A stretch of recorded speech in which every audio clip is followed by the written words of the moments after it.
A VPN, short for Virtual Private Network, is a privacy protection tool that is quickly becoming a must-have. But why do you need a VPN, and how does it work in the first place?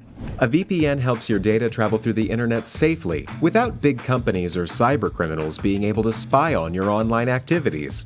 Also, a VPN swaps the real location of your device with a new one. This way, you can virtually travel to any country around the globe. So, who can benefit from a VPN? If you're worried about your online privacy, a VPN makes sure your identity and private information are not exposed when you go online. If digital security is your top priority, a VPN gives a nice additional layer of security. It encrypts your data so nobody could see what you send and receive. If you are a human rights activist whose freedom of speech is restricted, a VPN helps you to bypass censorship and speak to the world. Or, if you're on holiday in another country, with a VPN, you can bring your home entertainment anywhere you go. Here's a pro tip: check out Surfshark VPN. It has everything you need in a premium VPN, awesome speeds, and industry-leading protection that covers all of your devices. All you have to do is click connect. Secure your digital life and enjoy everything good that the internet has to offer with a VPN you can trust. Click link in the description and get 81% discount for your first order. Acquiring and preparing artifacts. Try to acquire artifacts. Native American pottery or other relics from ancient cultures can be pretty hard to find and are very, very expensive to buy. Using taxidermy specimens, mineral or fossil specimens is a good bet. Taxidermic specimens are insects in alcohol or stuffed animals. You can prepare these by hunting or finding dead animals.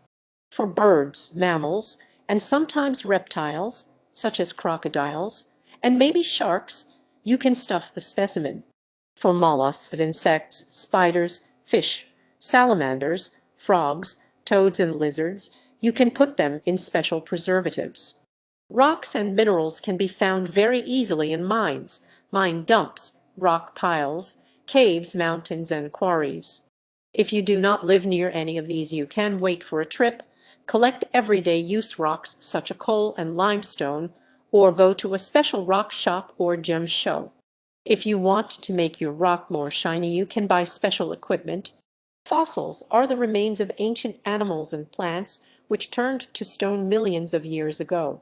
Fossils are commonly found in rocks such as limestone, sandstone, and shale.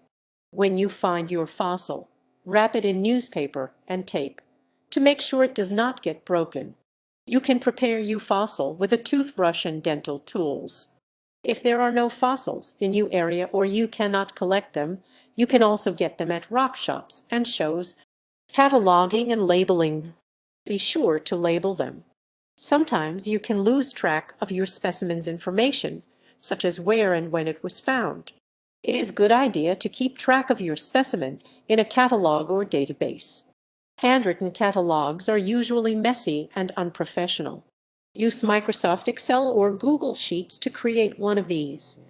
Put in the object's discovery date and place, if a fossil or artifact, age, and some interesting facts. If you are going to put your specimen on display, create labels.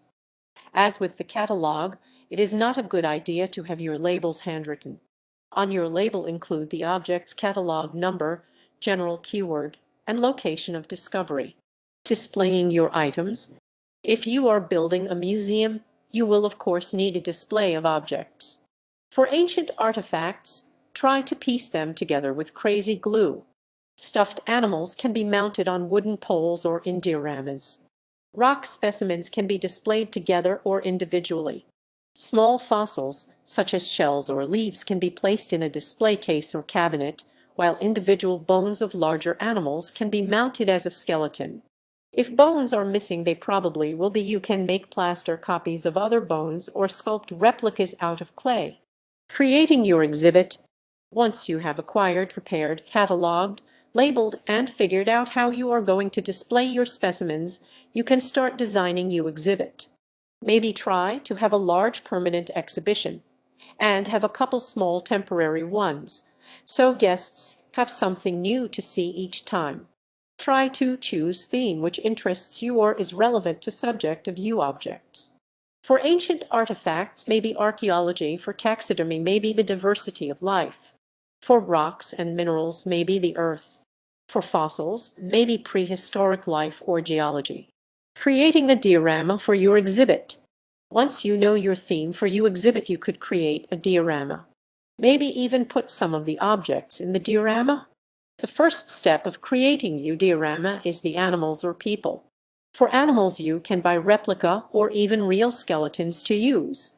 Then place a thick layer of clay all over the skeleton and texture it to resemble skin and muscle. You could use real animal hair for fur.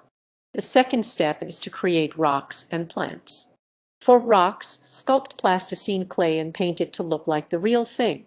Doing this or using real plants would be good for trees and vegetation. The final step is to paint a background. If the diorama is at the center of your exhibit and there is not wall, you can skip this step.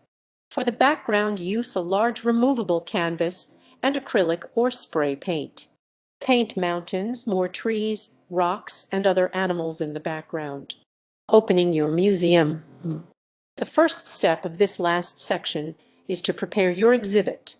Hang informative signs, set up your diorama, and put out your items for display. The next step is to figure out how much admission will be. You will need to earn enough to run your museum and to make a profit, print tickets, and possibly pay your staff. Hire staff. You may need catalogers, exhibit design and preparation helpers, and docents. You may need to pay them. Invite your friends and family to your museum. Maybe give people special memberships. You could even go a step farther and open your museum to the public.